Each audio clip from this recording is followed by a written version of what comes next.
क्या हाल है बच्चों। आज हम इस वीडियो में समझेंगे 2024 में पूछे गए सेट नंबर 2 से, जो कि इसका कोड था सेट नंबर 2 का HW। ठीक है।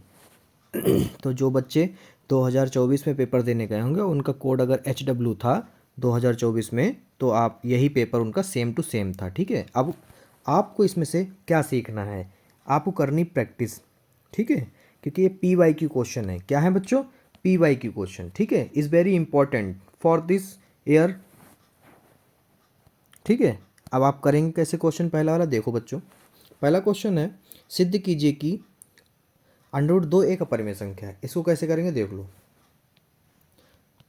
सबसे पहले आप लिखेंगे माना √2 एक परिमेय संख्या है। ठीक है बच्चों, जिनको आता है अच्छी बात है, वो आगे अगला सवाल देख लें।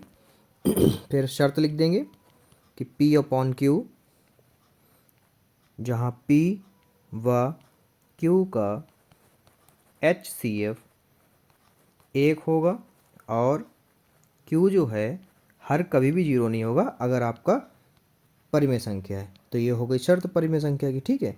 उसके बाद में आप क्रॉस मल्टीप्लाई करेंगे तो हो जाएगा √2Q बराबर P। फिर आप दोनों पक्षों का वर्ग करेंगे, दोनों पक्षों का वर्ग करने पर। ठीक है, इसी तरह से लिखेंगे जैसे मैं आपको लिख के बता रहा हूँ। वहाँ बोर्ड में अगर इसी तरह से लिखेंगे तो पूरे नंबर आपको मिलेंगे। ठीक है, पहला पक्ष लिख लिया, दूसरा पक्ष भी लिख लेंगे। फिर उसके बाद इसको ओपन करेंगे तो हो जाएगा 2Q का स्क्वायर बराबर P स्क्वायर। अपर में नंबर 1.2 लगाएंगे। ठीक है, तो यहाँ पे लिखेंगे चूँकि P स्क्वायर 2 से विभाजित है,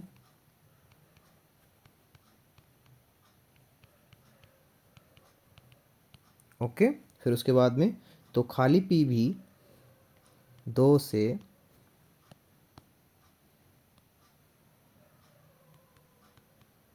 विभाजित होगा। ठीक है, अब इतनी बात, एक बात आपने बता दी। फिर लिखोगे अब P बराबर 2R। ठीक है, आप क्या करो, दोनों पक्षों को वर्ग कर दो। यहाँ पे लिखोगे दोनों पक्षों का वर्ग करने पर। ठीक है बच्चों, अब यहाँ पे फिर आप लिखेंगे P स्क्वायर बराबर 2R का स्क्वायर। ठीक है, फिर P का मान रख दो, यहाँ पे लिखो। तो पहले लिख लो, पहले इसको आगे कर लो, 4R का स्क्वायर। फिर P का मान रखो। P का मान क्या था बच्चों? ये देखो समीकरण 1 में, तो P का मान है 2Q का स्क्वायर बराबर 4R स्क्वायर। ठीक है, फिर आगे क्या करोगे, आपका हो जाएगा Q स्क्वायर बराबर 4R स्क्वायर बटे में 2, 2 एकम 2, 2 दूनी 4। तो Q स्क्वायर बराबर आपका आ गया है यहाँ पर 2R स्क्वायर। समझ रहे हो ना? फिर यहाँ पर वही फंडामेंटल थ्योरम यानी प्रमेय नंबर 1.2 लगाओगे। वो होती है कि चूँकि Q स्क्वायर 2 से विभाजित है तो Q से भी 2 विभाजित होगा। अब ऐसा कब होता है? ऐसा अपरिमेय संख्या में होता है। फिर आप लिखेंगे, फिर आप लिखेंगे यहाँ पर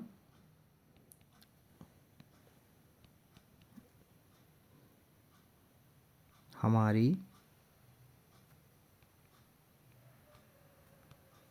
कल्पना विरोधाभास प्रकट हुई, क्योंकि पूरी बात लिखेंगे, क्योंकि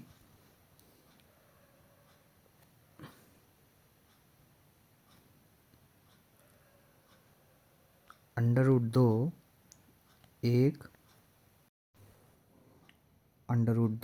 एक अपरिमेय संख्या है। ऐसे अगर आप बच्चों लिखोगे तो किस तरह से 2 नंबर मिलेंगे पता है आपको? देखो मैं आपको बताता हूँ चेक करके। यहाँ तक एग्जामिनर देखेगा समीकरण 1 थे, ये फंडामेंटल जो थ्योरम 1 आपने लगाई है पहली बार में, तो यहाँ पर 1 नंबर मिलेगा। और फिर लास्ट में जाकर ये क्योंकि वाली लाइन पढ़ के बिल्कुल एग्जामिनर नंबर यहाँ पर 1 देगा, टोटल नंबर इस क्वेश्चन में होगा 2। ऐसे एग्जामिनर 2 नंबर आपको दे देगा। ठीक है, आगे देखते हैं। अब देखिए आप क्वेश्चन नंबर 21 का खा। ठीक है, तो ये है सिद्ध कीजिए कि 1 + sec a बटा sec a, ये इसको पहले नोट कर लेते हैं हम। ठीक है, यहाँ पर हम RHS से लगाएंगे। ठीक है, RHS से बच्चों इजी पड़ेगा, छोटा सवाल हो जाएगा। यहाँ पे लिखोगे sin स्क्वायर a बटे में 1 - cos स्क्वायर। ठीक है, अब LHS प्रूफ करेंगे, कैसे होगा देखो। यहाँ पे लिखोगे कि 1 - cos स्क्वायर a बटे में 1 - cos a। हिंट में लिख दो, चूँकि साइन स्क्वायर a की जगह पे हम लिख सकते हैं 1 - cos स्क्वायर a। ठीक है, तो ये हो गया a square minus B square, यानी एक बार प्लस में और एक बार बच्चों माइनस में। ठीक है, अपॉन में है ही हमारा 1 - cos a। ठीक है, ये तो कट गया, क्या बचा हमारे पास 1 + cos a। अब cos a को हम लिख सकते हैं 1 + 1 अपॉन sec a। ठीक है, तो इसको जब सॉल्व करोगे आगे तो ये हो जाएगा कुछ आपका sec a + 1 upon sec a। ठीक है, यही आपको प्रूव करना था। ये आ गया LHS। ठीक है, यहाँ पे लिखोगे LHS = RHS। ठीक है, इसमें कैसे बच्चों देगा देखो, एग्जामिनर जब आपका कॉपी ऐसे चेक करेगा, जब ये क्वेश्चन चेक करेगा तो ये चीज़ देखेगा, ये चीज़ देखेगा, आपने तोड़ दिया मतलब यहाँ पर 1 नंबर पक्का हो गया। ठीक है, और लास्ट में जाकर ये चीज़ देखकर आपके 1 नंबर और पक्का हो जाए, टोटल आपके 2 नंबर ऐसे एग्जामिनर दे देगा इसमें। ठीक है, अब है बेटा क्वेश्चन नंबर 3। क्वेश्चन नंबर 3 देखिए, 21 सेंटीमीटर त्रिज्या वाले एक वृत्त की कोई जीवा केंद्र पर एक समकोण आंतरित करती है, संगत लघु वृत्तखंड का क्षेत्रफल ज्ञात कीजिए। ठीक है, तो इसको कैसे आप निकालोगे, सबसे पहले तो हम एक वृत्त, सबसे पहले हम चित्र बना लेते हैं। ठीक है, तो चित्र बना लेते हैं। चित्र के लिए हमें पहले वृत्त चाहिए होगा कुछ इस प्रकार से, फिर इस वृत्त में एक त्रिभुज बनाना होगा, एक केंद्र, फिर त्रिभुज। ठीक है, ये हो गया समकोण, और इसकी त्रिज्या 21, ये भी 21। ठीक है, यानी ऊंचाई भी 21 हो गई आपकी और आधार भी 21 हो गया। अब हम नाम दे देते हैं, ये हो गया O, ये हो गया A और ये हो गया B। आपको क्या निकालना है, आपको निकालना लघु वृत्तखंड का क्षेत्रफल। ये रेड जिस पे लाइन है ये चीज़ निकालनी है। सबसे पहले जो दे रखा है उसको लिख लो, थीटा बराबर 21 सेंटीमीटर, अरे थीटा बराबर बच्चों 90 अंश दिया है। कितना दिया है, माफ़ करिए 90 अंश। और R बराबर जो है आपका 21 सेंटीमीटर है। बेस यानी वो भी 21 सेंटीमीटर है, और आपका H जो त्रिभुज में है वो भी 21 सेंटीमीटर है। ठीक है, अब वैल्यू पुट करेंगे, निकालना क्या है वो लिख लो, लघु वृत्त का क्षेत्रफल बराबर त्रिज्यखंड जो दिया उसे भी घटा दो, त्रिज्यखंड का क्षेत्रफल में से आप जो है त्रिभुज OAB का क्षेत्रफल घटा दें, आपका आंसर आ जाएगा। तो जो है आपका यहाँ पर त्रिज्यखंड का क्षेत्रफल का सूत्र होता है θ/360 पाई r स्क्वायर। ठीक है, माइनस, और इसका त्रिभुज का समकोण त्रिभुज का क्षेत्रफल के निकालने के लिए तो 1/2 आधार गुणे ऊंचाई। थीटा आपका है 90/360, पाई का मान 22/7, R 21 है तो 2 बार 21 लिख लो क्योंकि उसका स्क्वायर है। 1/2, बी भी आपका 21 है यानी बेस, और हाइट भी आपकी 21 है त्रिभुज की। अब जो कट रहा है उसे काट दो, 9 एकम 9, 9 चौक 36, 2 एकम 2 दूनी 4, 2 एकम 2, 2 एकम 2, 3 सत्ते 7 तियाँ 21। ठीक है, ऐसे हो गया बिल्कुल सही। अब देख लो, इधर तो कुछ कटेगा नहीं। ठीक है, फिर नीला पेन ले लो और फिर ऐसे कर लो, तो 11 ऊपर बचा, फिर 3 बचा और फिर 21 बचा, बटे में सिर्फ 2 बचा। इधर 21 की गुणा कराओगे तो हो जाएगा आपका 441, फिर 441 कम करो तो 441 ही आएगा, बटे में 2। ठीक है, अब 21 तियाँ हो जाए 63, और 63 की गुणा 11 से करोगे तो आपका आ जाएगा 693, बटे में 2, और फिर इधर भी जो है वो लिखा रहने दो। फिर क्या है, बटे में जब एक जैसा होता है उसे एक बार लिख लो, ऊपर जैसे लिखा है उसको बिल्कुल वैसा ही लिख लो। ये तो आपने छोटे पे सीखा होगा। 693 में से 421 जाएगा तो आपको बचेगा 252, बटे में 2। अब 252 कट करोगे तो ये कुछ इस तरह से आएगा, 2 एकम 2, 2 एकम 2, 2 दूनी 4, 2 छंग 12। कितना आया आंसर? 126 centimetre square. ठीक है, ये आंसर है आपका, यही लाना था आपको। अगला सवाल देखते हैं बच्चों। अगला है घा वाला, निम्नलिखित आंकड़ों का बहुलक ज्ञात कीजिए। देखिए बहुलक निकालने का क्या तरीका होता है, डायरेक्ट इसी में बता रहा हूँ क्योंकि 2 नंबर में है। ठीक है, तो बहुलक में जो है बारंबारता में सबसे बड़ा, देखो इस वाली लाइन में सबसे बड़ी संख्या क्या है? सबसे बड़ी संख्या जो है वो है 10। क्या है? 10। तो 10 जो है वो आपका F1 हो गया। क्या हो गया? F1। तो ये हो गया F1। और उसके पीछे की संख्या जो है वो हो गया F0। तो ये हो गया F0 और ये हो गया F2।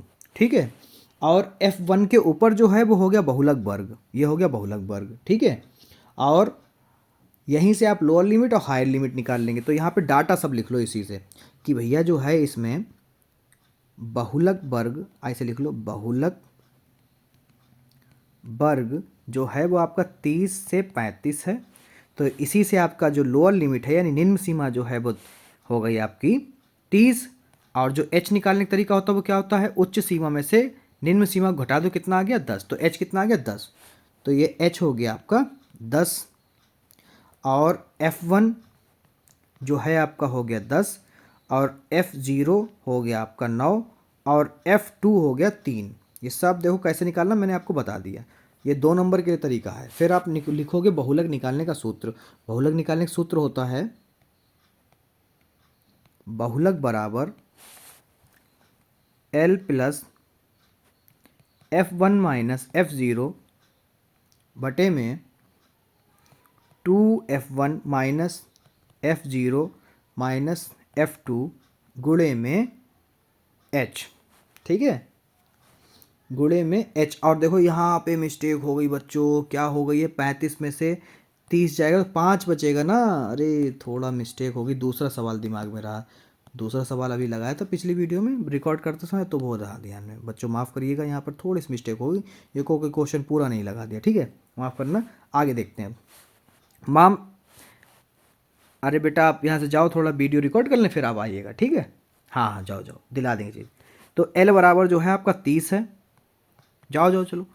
F1 जो है वो आपका 10 है, F0 जो है वो 9 है। 2 गुणे F1 जो है 10 है, F0 जो है वो 9 है और F2 जो है वो 3 है और H आपका 5 है। ठीक है, तो 30 प्लस 10 में से 1 गया, 9 गया तो 1 बचा, 2.20 और ये हो जाएगा 12। माइनस में जुड़ जाएगा, निशान माइनस का रहेगा। ये हो गया और 30 प्लस 1/8 और ये सामने सामने गुणा होगी तो 5 एकम 5 हो जाएगा। तो यहाँ पर हम जो है इसके अंश में 5 लिख सकते हैं। और इसे काट लो, 8 यहाँ 5 यहाँ, तो दशमलव 0 बढ़ाया, 8 छंग 48 बचे 2, 0 लगाओ, 8 दूनी 16 बचे 4, दशमलव 0, 8 पंजे 40। तो ये आया। तो इसके जो 30 तो लिखा प्लस 0.625 लिखा, उसके बाद में आंसर जो है वो आ गया कुछ इस तरह से। ये आंसर हो गया। 2 नंबर आपके इसमें पक्के। आप कैसे देगा एग्जामिनर वो देख लो। पहले वो डाटा चेक करेगा, ऐसे चेक करेगा, फिर सूत्र देखेगा, अरे इस बच्चे ने सूत्र बिल्कुल सही लिखा, 1 नंबर इधर दे दिया, फिर लास्ट में जाके 1 नंबर यहाँ दे देगा। आपके टोटल नंबर 2 हो जाएंगे। ठीक है, अगला सवाल देखो। अगला सवाल है अणा उस बिंदु के निर्देशांक ज्ञात कीजिए जो बिंदुओं 4, -3 तथा 8, 5 को जोड़ने वाले रेखाखंड को 3:1 के अनुपात में अंतः विभाजित करता है। सबसे पहले क्या करो, आप एक रेखा खींच लो। क्या खींच लो? एक रेखा, कुछ इस तरह से। इसको मान लो ए, इसको मान लो बी। ये ए वाला जो है आपको दे रखा है और जो विभाजित कर रहा है बराबर बराबर भागों में उसे बिंदु पी मान लो, और ये हो गया बी। ठीक है, अब इसके मान लिख दो। तो ए जो है वो आपको दे रखा है 4, -3। बी जो है वो है आपका 8, 5 और पी बिंदु निकालने हैं एक्स, इसको मान लो, इसे वाई मान लो। कब? जब आपके अनुपात दे रखे हैं, 3 है ये 1 है, ये अनुपात दे रखे हैं। अब सूत्र लगेगा जब एम वाला लगेगा। ठीक है, जब एम होता है मध्य बिंदु का लगेगा, जब अनुपात दे रखा हो। तो यहाँ पे लिखोगे x निकालने के लिए होता है m1 x2 plus m2 x1 upon में m1 प्लस m2, ये x निकल आएगा इधर से, इधर के y कर लिए रख लो, m1 y2 plus m2 y1 upon में m1 प्लस m2। देखिए कुछ लोग m2 यूज़ करते हैं और कुछ लोग m1 को m लिखते हैं और m2 को n लिखते हैं। ऐसी जगह भी कई जगह सूत्र लिखा मिलेगा, बात एक ही है। ठीक है, चलो मान रखते हैं, ये हो गया आपका x1, ये हो गया y1, ये हो गया x2, ये हो गया y2 और ये xy जैसे हैं बिल्कुल वैसे रहेंगे। ये हो गया m1, ये हो गया m2। चलो रखो मान, m1 जो है वो आपका है 3 गुणे x2 जो है वो आपका 8 है और m2 जो है वो 1 है और x1 जो है बच्चों वो 4 है। m1 फिर इन्हें जोड़ दो, m1 प्लस m2। ठीक है, इसको भी इधर लिख लो, दोनों साथ में हल करते हुए चलते हैं। चलो एक को कर लो पहले वरना कन्फ्यूज जाओगे आप। 8 तियाँ 24 प्लस 4 एकम 4 बटे में 4, फिर 24 और 4 हो गए 28 बटे 4। काट दो इसको, ये कटेगा, 4 एकम 4, 4 छंग 24, 4 सत्ते 28। तो इसका आ गया x बराबर जो है आपका आया है वो आया है 7। इसको बॉक्स में बंद कर लो, फिर इधर y को हल कर लो। तो m1 जो है वो आपका 3 है, y2 जो है वो 5 है, प्लस m2 जो है वो आपका 1 है, y1 जो है वो माइनस का 3 है, बटे में m1 प्लस m2। 3 15 माइनस 3 एकम 3 बटे में 4, फिर 12 बटे 4। इसे कट कर लो बेटा, 4 एकम 4, 4 तियाँ 12। तो जो आपका y का मान आया है वो आया है 3। तो यहाँ पे लिख लो आप, क्या निकालना था आपको बेटा, आपको निकालना था बिंदु के निर्देशांक। तो लिख लो कि अतः बिंदु के निर्देशांक 7,3 हैं। ठीक है, तब ये आपके सारी चीज़ें सही निकलेंगी। तो ये 7,3 आ गया। ठीक है, ऐसे। अगला देखो, अगला सवाल है बाई, ये चा वाला, बाई के वे मान ज्ञात कीजिए जिनके लिए बिंदु 5, -3 और 13, बाई के बीच की दूरी 10 मात्रक है। ठीक है, तो यहाँ पर जो है बीच की दूरी, तो यहाँ लिखो माना, पहले बिंदु को हम a मान लेते हैं जो कि आपको दिया है 5, -3। दूसरे बिंदु को b मान लेते हैं जो कि आपको दिया है 13, y, और इन दोनों के बीच की दूरी जो है यानी डिस्टेंस, दूरी जो है वो आपको दी है 10 मात्रक यानी 10। ठीक है, सूत्र क्या होता है बच्चों, सूत्र होता है आपका b, तो a b की दूरी होता है x2 माइनस x1 का whole square plus y2 minus y1 का होल स्क्वायर। ठीक है, तो ए बी के बीच की दूरी आपको 10 दी है। x2 जो है यहाँ से निकाल लोगे, ये हो गया आपका x1, ये हो गया y1, ये हो गया x2, ये हो गया y2। ठीक है, तो यहाँ से जो x2 है वो जो है 13 हो गया और x1 जो है वो हो गया 5, इसका होल स्क्वायर प्लस y2 जो है y है और y1 जो है वो -3 प्लस का हो गया। ठीक है, आप क्या करो, दोनों पक्षों का वर्ग कर दो। यहाँ पे लिखो दोनों पक्षों का वर्ग करने पर, ये किताब का सवाल है। ठीक है, एनसीईआरटी का। तो ये हो गया 10 का स्क्वायर बराबर अंडर रूट 13 में से 5 जाएगा बचेगा 8, 8 का स्क्वायर, ये हो गया y प्लस 3 का होल स्क्वायर। इसका स्क्वायर लगा दो, अब क्या होगा, इस स्क्वायर से ये रूट कट जाएगा, ये हो गया 10,100 बराबर, ये आ जाएगा आपका 8 8 64 प्लस ये फार्मूला बन गया a प्लस बी का होल स्क्वायर, तो ये a square plus B square plus 3 दूनी 6, 6y आ गया, ओपन हो गया, डायरेक्ट कर दिया। ठीक है, कि सवाल छोटा हो जाए। फिर उसके बाद में 100 प्लस 64 और 9 हो गया 73 plus by square plus 6y। अब देखो सबको एक तरफ लिया तो y स्क्वायर इधर हो गया, 6y इधर हो गया, प्लस का 73 माइनस का 100 बराबर में 0, क्योंकि 100 इधर था उधर जाएगा माइनस का हो जाएगा।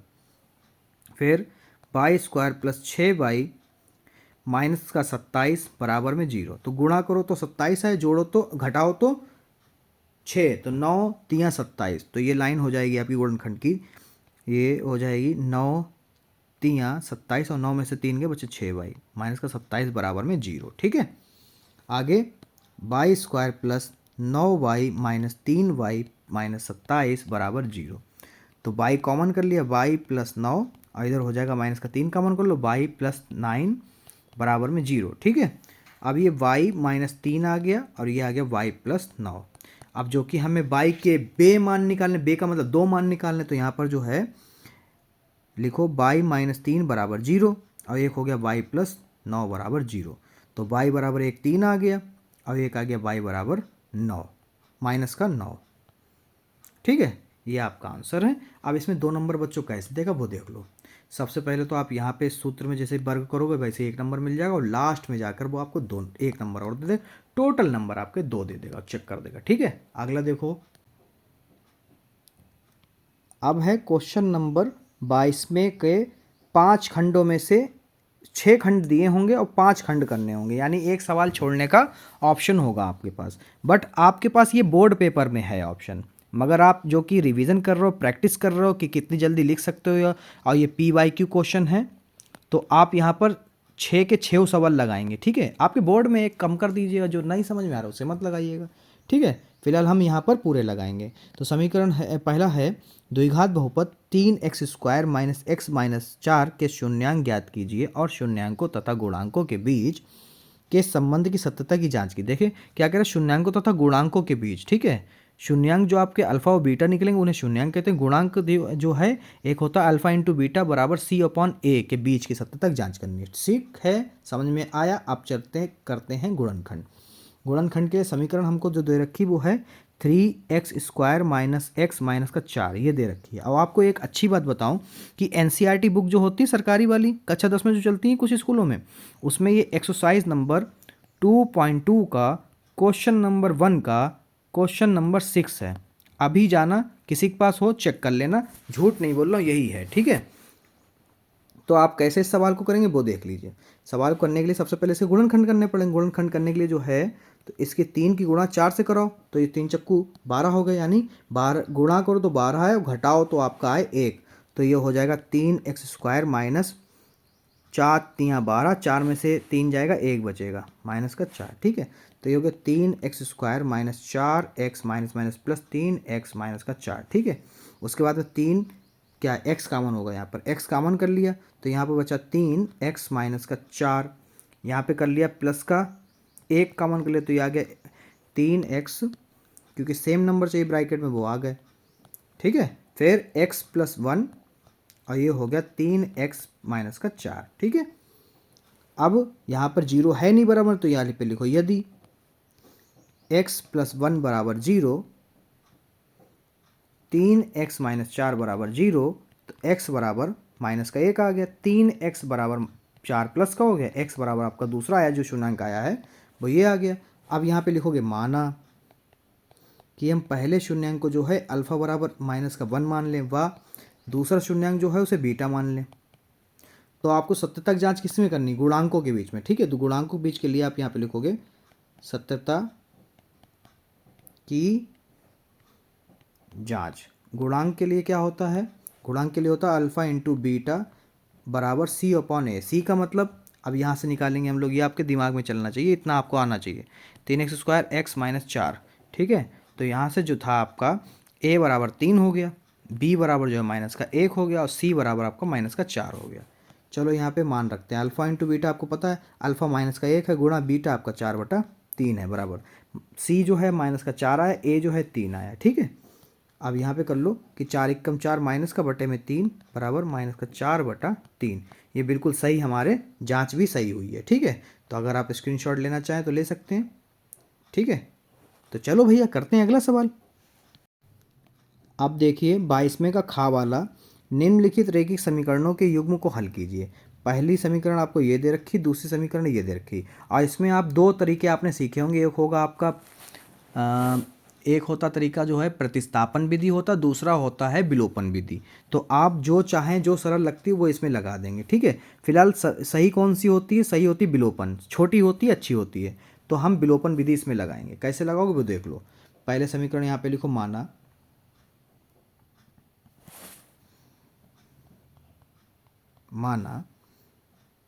0.2x प्लस 0.3y बराबर 1/3।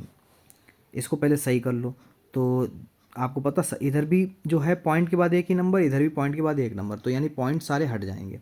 ठीक है, पॉइंट सारे हट गए तो क्या बचा 2x+3y। कैसे हटता है ये आपने एक्सरसाइज में सीखा होगा, ठीक है। इसको मान लो समीकरण नंबर 1। दूसरा समीकरण भी सेम ऐसे ही मान लो कि दूसरा समीकरण है -0.4x माइनस 0.5y बराबर माइनस का 0.7, ठीक है। अब सारे पॉइंट हट गए तो 4x माइनस 5y बराबर माइनस का 7, समीकरण नंबर 2। अब क्या कर रहा है, समीकरण 1 में 2 से गुणा कर दो, ठीक है। समीकरण 1 में 2 से गुणा कर दो तो ये समीकरण 2 से कट हो जाएगी घटाने पर, ठीक है। तो आप क्या लिखोगे, इसमें लिखोगे कि समीकरण 1 में 2 से गुणा कर समीकरण 2 से घटाने पर, ठीक है। गुणा कर लो भैया, गुणा करो तो 2 दूनी 4, समीकरण 1 में 3 दूनी 6 और 13 दूनी 26। समीकरण 2 बिल्कुल वैसे लिखो जैसी लिखी है। अब आप क्या करो, घटा रहे हो तो घटाने चिन्ह विपरीत कर लो, ये माइनस हो गया, ये प्लस हो गया, ये प्लस हो गया। कट करो जो कट रहा है, 4x कट गया, जो बचा उसे लिख लो।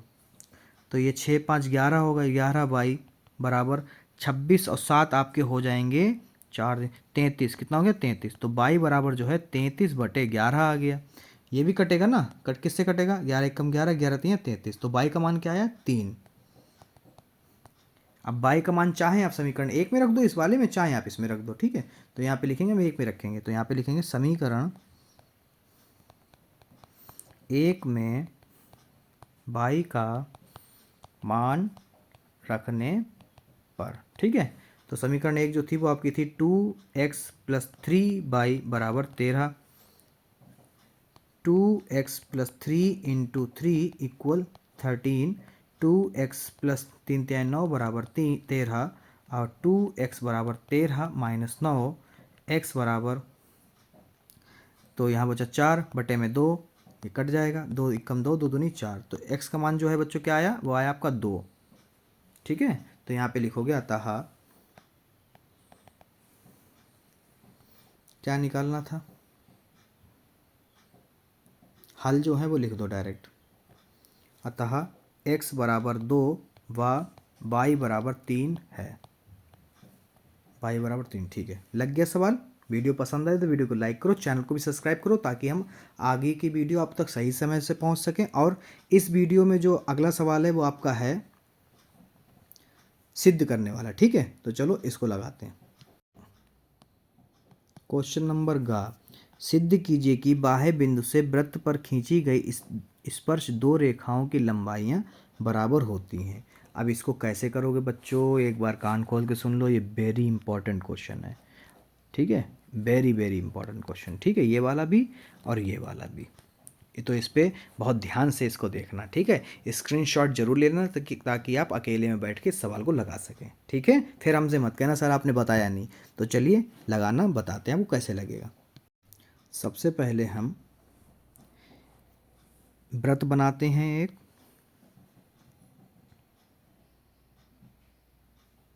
ठीक है, बन गया। इस पर जो है दो बाह्य स्पर्श रेखाएं डालते हैं।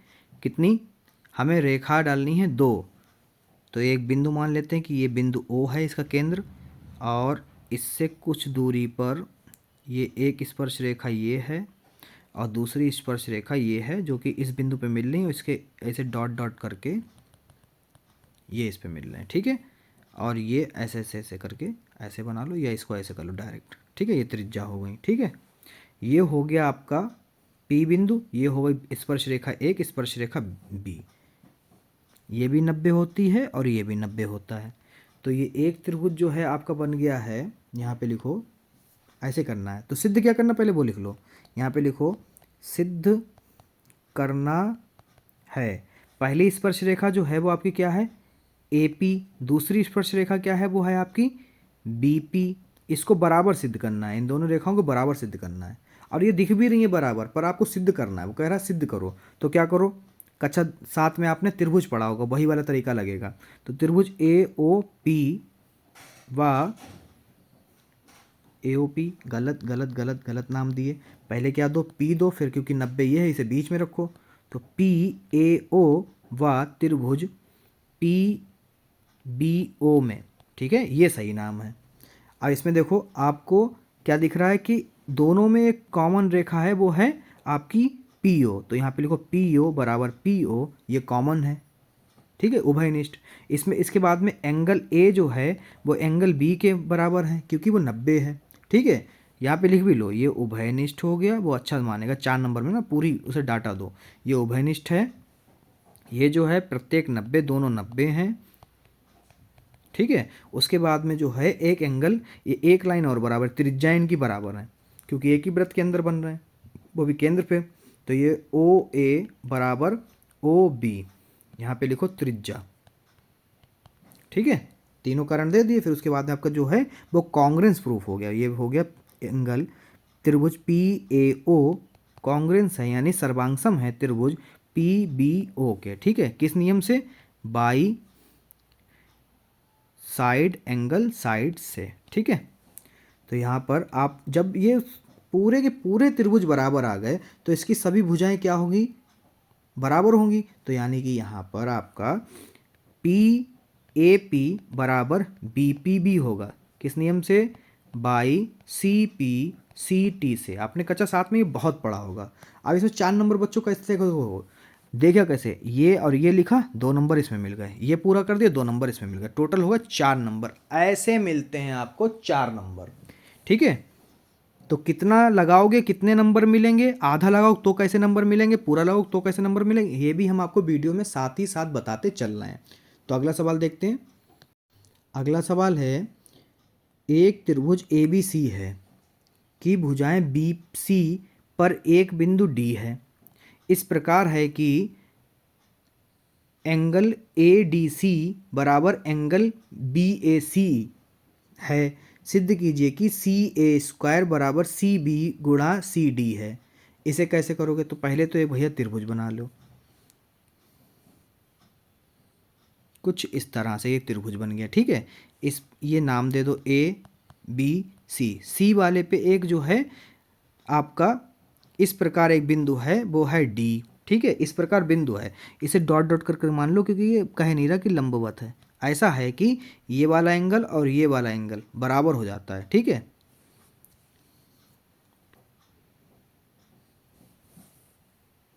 आप क्या करोगे, यहाँ पे लिखो और ये वाला एंगल बराबर, ठीक है, ये वाला इसके उभयनिष्ठ हो जाएगा, ये भी बराबर होंगे, ठीक है। चलो देखते हैं। अब यहाँ पे लिखोगे त्रिभुज ABC में C और त्रिभुज DAC में, भाई अभी जो ऊपर लगाया कक्षा 9 वाला वही लगाएंगे, कक्षा 9 वाला तरीका। तो एंगल BAC बराबर एंगल ADC, ये तो आपको दिया है, यहाँ पे लिखो दिया है, गिवन है, ये दे रखा है यहाँ पर क्वेश्चन में ही दिया है। उसके बाद में एंगल ACB बराबर एंगल DCA, ये भी बराबर है।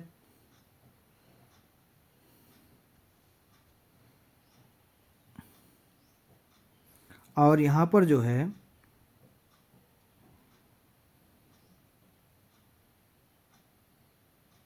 ठीक है, ये चित्र में है, तो यहाँ पर भी ये भी लिख दो, दिया है, चित्र में है यानी दिया है। फिर आगे त्रिभुज ABC कॉन्ग्रेंस लगभग बराबर हो गए हैं त्रिभुज DAC के, किस नियम से? एंगल से, ठीक है, ये हो गया। अब इसके बाद में जब हमारे कांग्रेस आ गया तो किस किस के बराबर होगा? देखो AB जो रेखा है वो किसके बराबर होगी? DA के, चित्र में देखते रहिएगा। AC जो रेखा है वो किसके बराबर होगी? DC के बराबर। BC रेखा जो है वो AC के बराबर होगी। अब आपको जो चाहिए उस हिसाब से इसमें तोड़ लो, इस दो से ये हमारा प्रूफ हो सकता है। तो फिर आप लिखोगे कि AC क्रॉस मल्टीप्लाई करो तो AC² हो जाएगा, तो ये हो गया AC², तो BC अपनी जगह पे है, DC इधर चला गया, हो गया सिद्ध। AC² को आप सीधा करके लिख लो, जैसे आप AC को जो है CA भी लिख सकते हो, और CB को जो है आप BC को जो है CB भी लिख सकते हो, इंटू CD को जो है आप CD को DC को CD भी लिख सकते हो। इस तरह से आपका ये प्रूफ हो गया। आप यहाँ पे लिखना इति सिद्धम लिखना, चाहे आप लिख दो इंग्लिश में प्रूव्ड, नंबर कैसे मिलेंगे, ये चित्र देखेगा, यहाँ तक देखेगा, ये देखेगा, 2 नंबर इधर हो गए, लास्ट की ये 2 लाइनें 3 लाइनें देखेगा, इधर हो गए, टोटल 4 अंक आपको दे देगा। अगर आप यहाँ तक लगाते तो आपको 2 नंबर मिलेंगे, पूरा सवाल लगा के आएगा पूरे नंबर मिलेंगे। ठीक है, अगला क्वेश्चन है हमारा, निम्नलिखित बारंबारता सारणी का माध्यक ज्ञात कीजिए। माध्यक निकालना यानी फिर से हमारी संचयी बारंबारता बनेगी। ठीक है, अब कैसे बनेगी वो देख लो। पहले यहाँ पे लिखो वर्ग अंतराल, ठीक है, फिर बारंबारता, फिर संचयी बारंबारता। लाइनें ड्रॉ कर लो, जल्दी जल्दी करते हैं। ठीक है, अब फिर लिख लेते हैं जो दिया है आपको। दिया है ये 15 से 20, फिर 20 से 25, फिर 25 से 30, फिर 30 से 35, फिर 35 से 40, फिर 40 से 45, फिर 45 से 50। मिल गए। अब बारंबारता है, पहला 14 है, फिर है 56, फिर 60, और फिर 86, फिर 74, और फिर 62, और फिर 48 हो गए। संचयी बारंबारता में आपको पता, पहले लिखो 14, जो बारंबारता में वही संचयी बारंबारता का भी पहला वही रहता है। अब जो है 14 में 56 जोड़ दो, इन्हें एक एक करके जोड़ते रहना। ठीक है, तो 14 में 56 जब जोड़ोगे तो हो जाएगा 70, और 70 में जब आप 60 जोड़ोगे तो हो जाएगा 130, और 130 में जब 86 जोड़ोगे तो हो जाएगा 216, और 216 में 74 जोड़ोगे तो हो जाएगा 290, 290 में 62 जोड़ो तो हो जाएगा 364, और 364 में 48 जोड़ोगे तो हो जाएगा आपका 412, कुछ इस तरह से। ठीक है,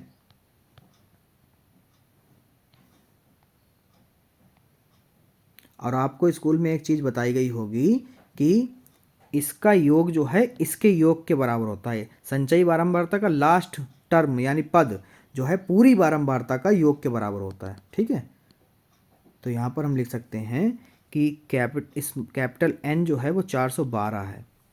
अब खेल शुरू होता है, तो सम है तो n/2 लगेगा, 412/2, 2 दूनी 4, 0, 2 छंग 12, तो 206 आया। ठीक है, अब n देखो 206 से बड़ा, 206 से बड़ा जो है वो 216 है 216, तो 216 के सामने वाला जो है वो आपका हो गया f।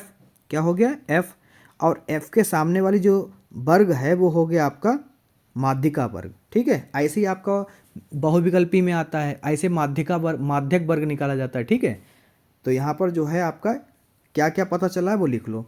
ये हमें पता चल गया है CF इसका ऊपर होता है, CF जो है ये हो गया, तो CF जो है आपका हो गया है 130, और F जो है वो आपका हो गया 86, और L जो हो गया वो लोअर लिमिट यानी निम्न सीमा, और H जो है सब में फ़र्क कितने का है वर्ग अंतराल में, 5-5 का। ठीक है, अब वो हो गया सारा डाटा। अब सूत्र जो होता है वो होता है माध्यक बराबर L plus n/2 minus CF बटे में F गुणे में H। चलो मान रख दो सबके। L जो है वो है आपका 30 प्लस NN जो आपका निकाल लिया था आपने 206, CF जो है आपका है 130 बटे में F कितना है आपका 86 गुणे में 5। ठीक है, फिर आप आगे करोगे तो ये हो जाएगा आपका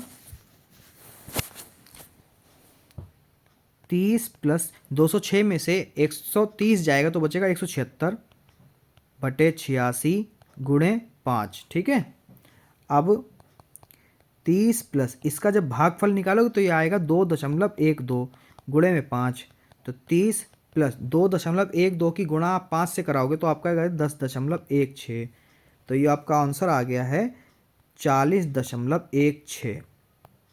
ठीक है, माध्यक निकाल लिया आपने। ऐसे लगाओगे तो पूरे नंबर देगा, और 4 नंबर देगा किस तरह देखो, ये सारणी बनाओगे और आपका माध्यक वर्ग सब निकालोगे तो ये 2 नंबर यहाँ तक मिल जाएंगे, फिर उसके बाद में आप इसको लगाओगे 2 नंबर इधर मिल जाएंगे, तो टोटल 4 नंबर देगा। अगर आप आधा लगाते हो तो आधे ही नंबर मिलेंगे। इस चीज़ को ध्यान में रखना, मेरी बात तो गंठी बांध लेना। ठीक है, आगे देखते हैं। अगला सवाल हमारा प्रायिकता से आया है। प्रायिकता से क्या है देखो, एक पाशे को एक बार फेंका जाता है, एक ही पाशा एक ही बार फेंका जाता है, निम्नलिखित को प्राप्त करने की प्रायिकता ज्ञात कीजिए। पहला जो है आपका है नंबर एक, एक अभाज्य संख्या। अभाज्य संख्या पाशा में होती कितनी है, तो यहाँ लिखो अभाज्य संख्या। पाशा में 6 संख्या होती है 1 से लेके, तो पहली जो है वो हो गई आपकी 2, फिर 3 और 5। अभाज्य संख्या मतलब जो अपने पहाड़े में आती हैं। तो प्रायिकता निकालने के लिए सीधा सीधा सूत्र लगा दो। कितनी अभाज्य संख्या है, अभाज्य संख्याओं का योग जो है 3 है, और टोटल योग का मतलब भैया टर्म गिन ला, जे नहीं इन्हें जोड़ने लगो। टर्म का मतलब 1 2 3, 3 है ना इसलिए। और कुल अंक कितने होते 6, तो कट कर दो, 2 3 कम 3, 3 दूनी 6। तो अभाज्य संख्या की प्रायिकता जो है वो आपकी आई है 1/2। ठीक है। दूसरा सवाल है 2 और 6 के बीच स्थित कोई संख्या कैसे गिर सकती है, तो ये देखो 2 और 6 के बीच में पहली संख्या जो है वो हो गई 3, फिर हो गई 4, फिर हो गई 5, फिर कुल संख्या कितनी है प्रायिकता निकालने के लिए, कुल संख्या कितनी है, कुल संख्या है 3, और पाशे में कुल संख्या कितनी होती है, वो होती 6। 3 कम 3, 3 दूनी 6, तो कितना आ गया 1/2। ले भैया, कितनी आसानी, 2 नंबर इधर मिल गए और 2 नंबर इधर मिल गए। अब ये ध्यान रखना सभी इतने आसान सवाल नहीं आते हैं, तो प्रायिकता के सरल सवाल होते हैं इसलिए बढ़िया से लग जाते हैं। ठीक है, अगला देखो 23वां सवाल है आपका, यदि किसी समांतर श्रेणी ए पी, ठीक है, यदि किसी समांतर श्रेणी किसी ए पी के प्रथम पद 8 यानी प्रथम 8 पदों का योग जो है 64 है, तो सबसे पहले यही बात लिख लो भैया कि योग है तो S8 बराबर जो है आपका 64 हो गया। दूसरी बात क्या कह रखे वो भी लिख लो कि इसके प्रथम 17 पदों का योग जो है 289 है, तो ये बात भी लिख लो कि दूसरी बात जो वो कह रहे हैं कि S17 यानी टोटल 17 पदों का योग जो है वो है 289। अब उसके बाद में कह रहे हैं कि श्रेणी का प्रथम पद यानी ए और डी निकालो सार्वत्तर, कैसे निकलेगा वो देख लो। तो ये S8 बराबर आपको दे रखा, तो यहाँ पे सूत्र लगेगा SN बराबर n/2 2a plus n-1 into D, ये लगेगा। इससे समीकरण 1 बनाएंगे और इससे समीकरण 2 बनाएंगे। ठीक है, तो कैसे लगाओगे वो देख लो। S8 है यानी n बराबर 8 है, 2a पता नहीं, n आपको पता है 8-1 इंटू डी आपको पता नहीं। S8 आपको टोटल 64 दे रखा है, इसको इधर ट्रांसफर कर दो तो ये हो जाएगा 2/8, क्योंकि अंश और हर बदल जाएंगे उधर जाते ही। फिर उसके बाद में क्यों गया, गुणे में था इसलिए 2a प्लस 7d। फिर ये कट करो, 8 एकम 8, 8 दूनी 8 8 64, तो 8 दूनी 16, 16 बराबर 2a प्लस 7d। ठीक है, इसको सीधा करके लिख लो 2a प्लस 7d बराबर 16, समीकरण नंबर 1। ठीक है, समझ में आ रहा नहीं आ रहा, कमेंट कर दिया करो ना समझ में आया करे। तो S17 को भी ऐसे निकालोगे, सूत्र लिख लो पहले, SN बराबर n/2 2a plus n-1 into D. तो S17 बराबर n17 पता चल गया आपको, जैसे ये लगा बिल्कुल वैसे ही इसमें मान रख दो। तो S17 289 है, ये पलट जाएंगे, इधर आएंगे, गुणे में थे उधर तो ये पलट जाएंगे, तो ये हो गया 2a प्लस 16d, 17 एकम 17, 17 17 289, 17 दूनी 34, तो ये आ गया 2a प्लस 16d बराबर 34, समीकरण नंबर 2। ठीक है, अब लगाओ कैसे, अब लगा देंगे इसमें विलोपन लगाओ, चाहे लगाओ आप प्रतिस्थापन। ठीक है, बात एक ही है, तो हम विलोपन लगाएंगे क्योंकि ए से ये देखो 2a इधर है 2a इधर है, अगर समीकरण को घटा दे तो 2a से 2a कट जाएगा। तो यहाँ पे लिखेंगे समीकरण 1 में से समीकरण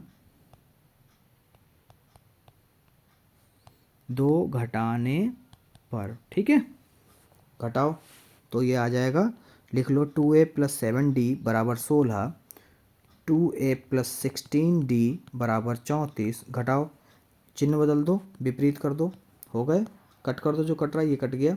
7 और 16, 7 और 16 जो है आपका हो जाएगा, क्योंकि घटेंगे 16 में से 7 जाएगा, माफ़ करिए घटाने में चिन्ह लगा नीचे, तो 16 में से 7 जाएगा, बचेगा माइनस का 9d बराबर 34 में से 16 जाएगा, इधर भी माइनस का बचा 18, माइनस से माइनस कट जाएगा, क्या आया d बराबर 18/9, काट दो, 9 कम 9, 9 दूनी 18, यानी d बराबर जो है आपका आ गया है 2।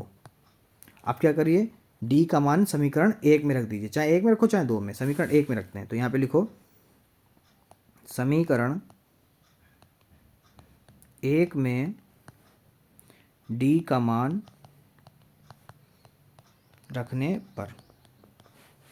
समीकरण 1 है आपकी 2a प्लस 7d बराबर 16। तो ये 2a plus 7 into 2 equal to 16। फिर इसके आ गया है 2a प्लस 7 दूनी 14 बराबर 16।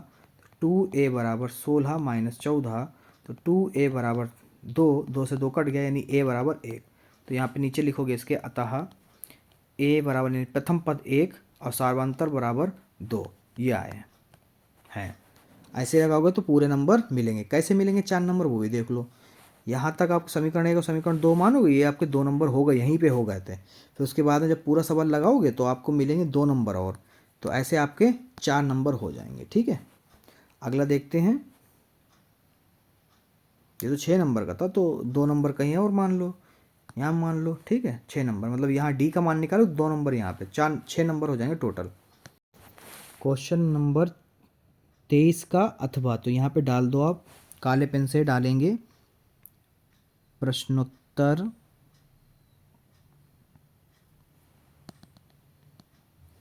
तो यहाँ पे डालेंगे प्रश्नोत्तर संख्या 23 का अथवा। वहाँ पे भी अगर आप अथवा वाले कर रहे हो तो ऐसे डालेंगे। ठीक है, फिर नीचे लाइन अंडरलाइन कर देंगे, ऐसे अच्छा लगे। पहला सवाल है इसका अथवा का 23वें का, एक रेलगाड़ी एक समान चाल से 180 किलोमीटर की दूरी तय करती है। 180 किलोमीटर दूरी तय कर ली है। यदि चाल 5 किलोमीटर अधिक होती है तो यह वह उसी दूरी को 1/2 घंटा कम लेती है, क्योंकि 5 की स्पीड कम कर दी यानी 175 की हो गई। रेलगाड़ी की चाल ज्ञात कीजिए। बहुत सरल सवाल है, आपकी ही किताब का कुछ बच्चे ने सवाल लगाए होंगे, वो समझ गए होंगे। चलो देखते हैं, यहाँ पे लिखोगे माना रेलगाड़ी की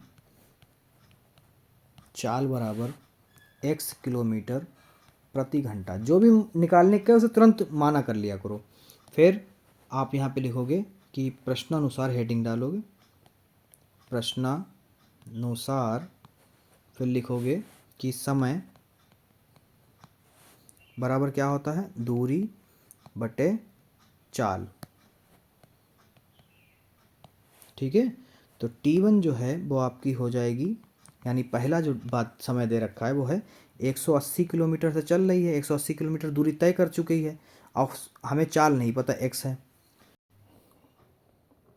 तो ये तो t1 हो गया। आप t2 निकालने के लिए क्या करोगे, t2 में क्या कह रहा था, कह रहा इसी दूरी यानी 180 किलोमीटर फिर दूरी तय कर रहा है, पर 5 किलोमीटर यानी 5 की स्पीड बढ़ा देता है। बढ़ाने का मतलब उसमें प्लस कर दिया। ठीक है, अब क्या करना, कभी भी इस तरह सवाल मिले तो करना t2 माइनस t1 बराबर आधा घंटा कह रहा है कम लगता है। ठीक है, कितना घंटा लगता है, आधा घंटा कम लगता है अगर 5 की स्पीड हम बढ़ा देते हैं। आधे घंटे का मतलब 1/2, वहाँ खुद कह रहा है 1/2। ठीक है, तो अगर जब 30 मिनट दे रखो तो 1/2 उसमें कन्वर्ट कर देना। ठीक है, 60 ऊपर रखना, 2 नीचे कर देना, उसका आधा कर देना। तो यहाँ पर अब देखो बच्चों, यहाँ पर माइनस था, यही मिस्टेक हो गई थी, अभी सही कर ली। ओके, वरना सवाल गलत हो जाता है। अब क्या करना है, 180 कॉमन कर लो, तो यहाँ बचा 1, यहाँ बचा x, ये माइनस ये 1, x प्लस 5 बराबर 1/2। ठीक है, 180 गुणे में है, इधर जाएंगे बटे में आ जाएंगे, अगली लाइन में कर देंगे। तो यहाँ पर जो है एलसीएम लोगे तो क्या हो जाएगा, x प्लस 5, यही तो होता है। फिर x प्लस 5 उधर गया, ये माइनस का x एक कम x बराबर 1/2 गुणा 180, भेज दिए। ये लो आ गए। आगे जो है हमारा हो जाएगा x, ब्रैकेट ओपन कर लो, माइनस x बटे में x² प्लस 5x, इसकी गुणा करा ली, इधर हो गया 1/18 दूनी 36 यानी 360। कितना आ गया, 360। अब जो कट रहा है उसे काट दो, x कट गया, क्या बचा ऊपर, 5 गुणे 360, ये कंची गुणा हो जाए, 5 बचा, 360 गुणे में चला गया, ये इधर आ गया x² प्लस 5x।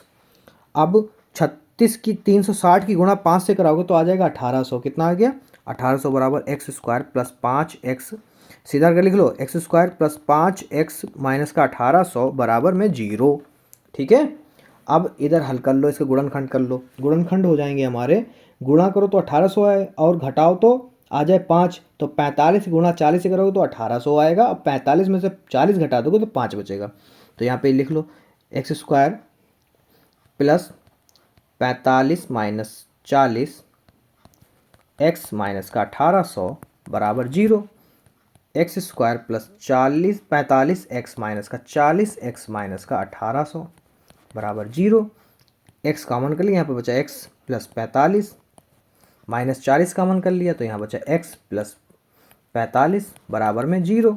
तो एक्स माइनस 40 एक गुणनखंड, दूसरा गुणनखंड एक्स प्लस 45। अब जो कि आपको रेलगाड़ी की चाल बतानी तो एक्स बराबर निकालना पड़ेगा, यानी एक्स बराबर आपका जो है एक्स माइनस 40 बराबर 0 और एक हो गया एक्स प्लस 45 बराबर 0। एक्स बराबर 40, एक्स बराबर माइनस का 45। अब आपको पता है कि चाल माइनस में नहीं होती है, तो यहाँ पर जो है आपका रेलगाड़ी उल्टी नहीं चलती, तो यानी यहाँ पर अतः रेल गाड़ी की चाल बराबर 40 किलोमीटर प्रति घंटा है। लग गया? ऐसे आपको 6 नंबर मिलेंगे, मस्ती से 6 नंबर लेना, मौज करना, ठीक है।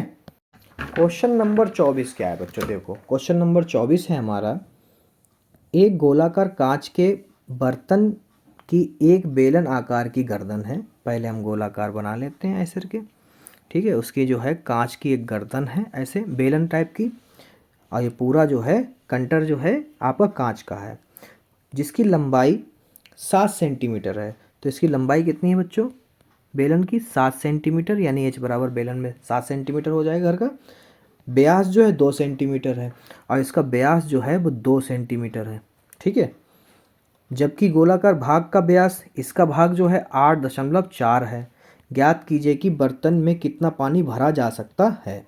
यानी हमें धारिता निकालनी, यानी आयतन, ठीक है। कैसे लिखोगे? यहाँ पे लिखो, पहले बेलन की बात कर लें तो बेलन की ऊंचाई को h मान लो, बराबर हो गया 7 सेंटीमीटर। फिर त्रिज्या को r मान लो, वो हो गया आपका 2 का आधा 1 सेंटीमीटर, ठीक है। अब गोले की बात कर लेते तो गोले की त्रिज्या कैपिटल R बराबर आपका हो जाएगा, इसका आधा कर दो 8.4 का तो हो गया 4.2 सेंटीमीटर, ठीक है। अब निकालना क्या है वो देख लो, पानी कितना भरा जा सकता है, तो इसमें लिखेंगे धारिता के लिए आयतन निकाला था मैंने पहले ही बताया, तो यहाँ पे लिखोगे ठोस का आयतन। ठोस क्यों, गोला के लिखो या बर्तन लिख लो, वो ज़्यादा सही रहेगा। यहाँ पे लिखो बर्तन का आयतन बराबर हो जाएगा बेलन का आयतन, क्योंकि बेलन में भी पानी भरा जाएगा, उसमें जुड़ा हुआ है किसमें? गोले के आयतन, गोले में जुड़ी हुई है बेलन सुराही नुमा, तो गोले का आयतन। अब बेलन का आयतन जो होता है वो होता है पाई आर स्क्वायर एच। गोले का आयतन जो होता है वो होता है 4/3 पाई कैपिटल आर का क्यूब, ठीक है। ये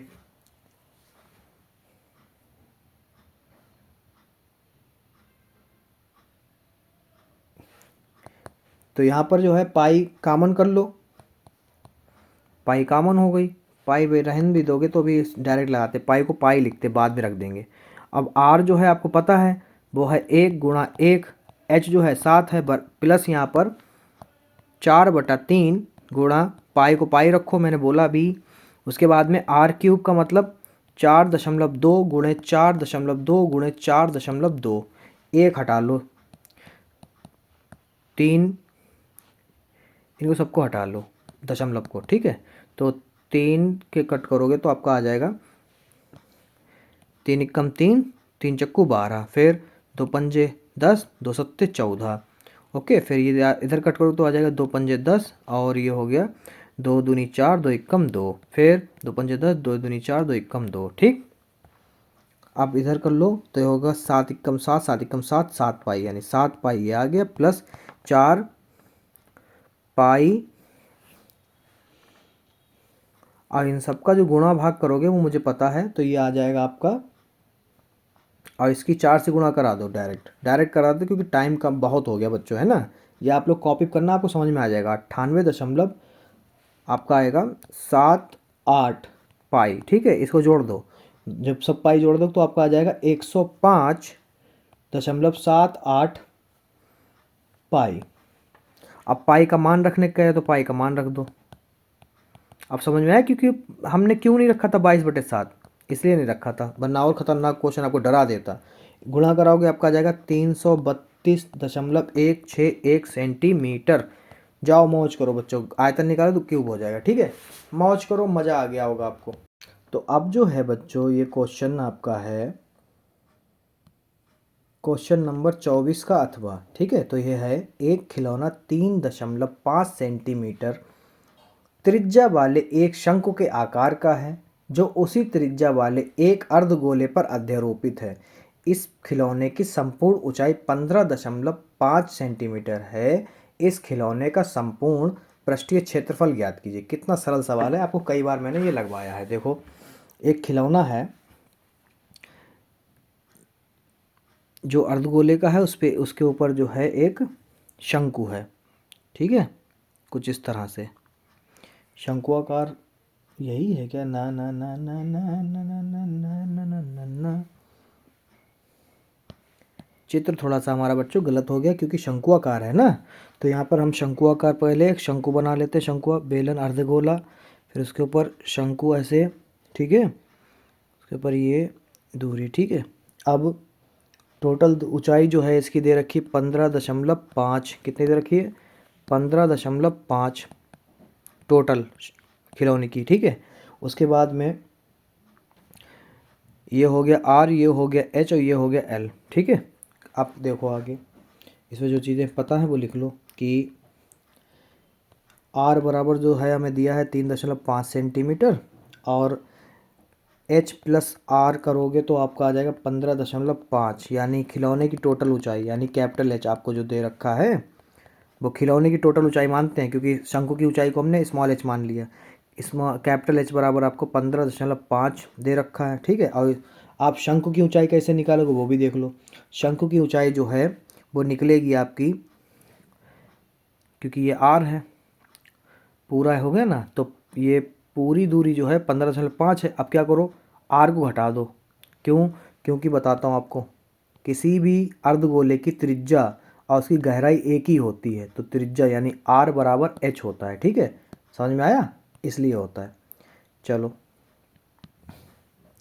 तो स्मॉल एच निकालने के लिए हमें कैपिटल एच में से स्मॉल आर माइनस करना पड़ेगा, यानी 15.5 में से 3.5 घटाना पड़ेगा, तो ये आपका आ जाएगा 12। कितना आया? 12। ठीक है, उसके बाद में अब त्रियक ऊंचाई निकालेंगे, तो त्रियक ऊंचाई का फार्मूला होता है एल बराबर √ h² प्लस r²। किसका? शंकु का। तो शंकु का जो आर है वो है, जो एच है वो 12 का स्क्वायर है, और आर जो है वो 3.5 का स्क्वायर है। ठीक है, और ये पूरा सॉल्व कर लीजिएगा, आपका मिलेगा ब्रैकेट के बाहर 12.5 सेंटीमीटर, यानी एल बराबर आपका आ गया ये। ठीक है, फिर संपूर्ण पृष्ठीय क्षेत्रफल कह रहा तो लिख लो संपूर्ण पृष्ठीय क्षेत्रफल का। खिलौने में क्या है?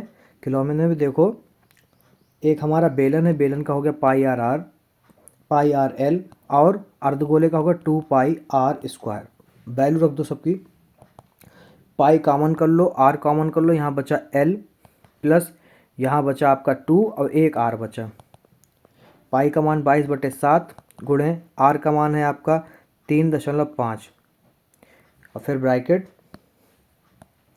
एल आपका आया 12.5 प्लस 2 गुणे 3.5। ठीक है, काट दो, दशमलव हटाओ, नीचे जीरो बढ़ाओ, 2 पंजे 10, 2 एकम 2, 2 एकम 2, 7 एकम 7, 7 पंजे 35, 5 से 5 खत्म हो गया, यानी इधर बचा, बाहर बचा 1, 11। कितना बचा? 11 बचा। ये 12.5 हो गया, ये 3.5 दूना 7 हो गया। ठीक है, अब यहाँ पे 11 गुणे इसमें जोड़ दो, 12 और 7 19, 19.5। ठीक है, तो ये 11 की गुणा जब 19.5 से कराओगे तो आपका आ जाएगा 214.5 सेंटीमीटर स्क्वायर। लो, लग गया। ऐसे आपके 6 नंबर इसमें मिल जाएगा। ये 6 नंबर का क्वेश्चन था, 6 नंबर आपको बिल्कुल ईजिली दे देगा एग्जामिनर। ठीक है, अगला सवाल देखते हैं बच्चों। तो चलिए, अब है क्वेश्चन नंबर 25। क्वेश्चन नंबर 25 क्या है? एक बहुमंजिले भवन के शिखर से देखने पर एक 10 मीटर ऊंचे भवन के शिखर और तल के अवनमन कोण 30 अंश और 45 अंश हैं। बहुमंजिले भवन की ऊंचाई ज्ञात कीजिए। ठीक है, हमें क्या निकालना, बहुमंजिले भवन की ऊंचाई निकालना है। तो यहाँ पर हम पहले चित्र बना लेते हैं इसी को पढ़ पढ़ के। ठीक है, क्या कह रखा है कि 10 मीटर का एक भवन है, ये भवन मान लेते हैं 10 मीटर है। उसी के सामने एक बहुत बड़ी बिल्डिंग खड़ी है जिसकी हमें ऊंचाई नहीं पता है, कुछ इस तरह से बहुमंजिला भवन। अब जब इसके शिखर से हम उसका शिखर देखते हैं तो कितने बन रहा है, 30 का, और जब उसके शिखर से इसको देखते हैं तो ये बन रहा है 45 का। ठीक है, और ये अवनमन कोण का मतलब ऊपर से जब इसके पात को देखेंगे तो ये भी आपका कितना बनेगा। ठीक है,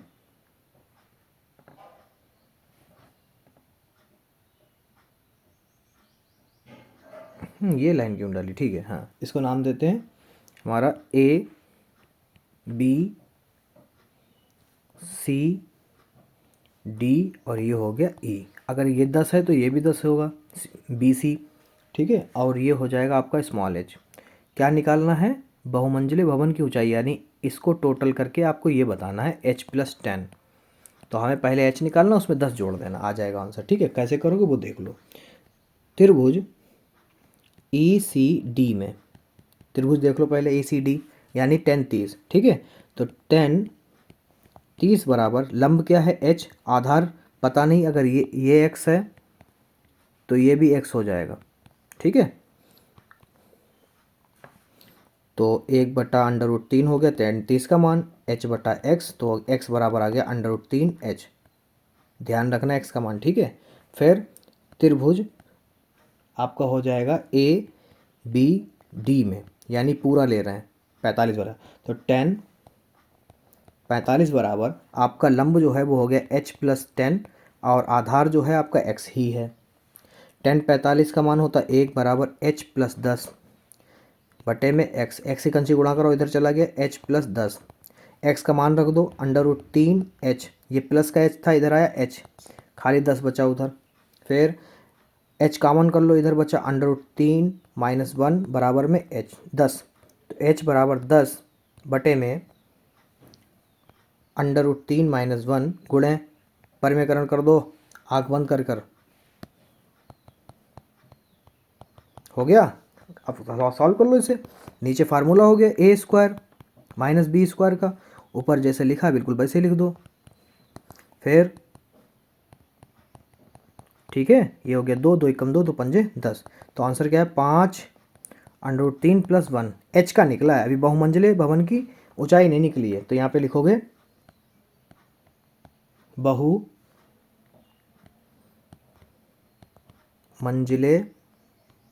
भवन की ऊंचाई कैपिटल H बराबर था, हमने कहा था 10 जोड़ देना H में, H आ गया आपका 5 √3 + 1 + 10। ठीक है, तो ये आप कहोगे 10, अब क्या करना है बच्चों, हम इधर कर लेते हैं। ठीक है, इधर जगह कम है तो नीचे का इस लाइन कर देते हैं। तो क्या था 5 √3 + 1 ब्रैकेट में 10। ठीक है, तो गुणा करा लेते 5 के अंदर, ये +10 है, तो 5 √3 हो गया, प्लस 5 एकम 5 + 10। ठीक है, तो 5 √3 + 15, ये आ गया आपका आंसर। यानी टोटल जो भवन की ऊंचाई है वो ये होगी 5 √3 + 10। ठीक है, इसके आगे का इधर है।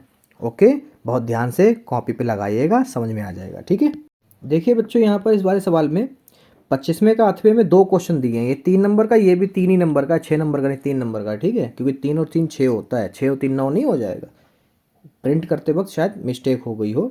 पहला क्वेश्चन लगाओगे तो नंबर मिलेंगे 3, और दूसरा लगाओगे तो भी नंबर 3 मिलेंगे, यानी 3 और 3 टोटल 6 हैं। कब, 25वें के 8वें में। तो कैसे लगाओगे देखो, सबसे पहले लिख लो प्रश्नोत्तर संख्या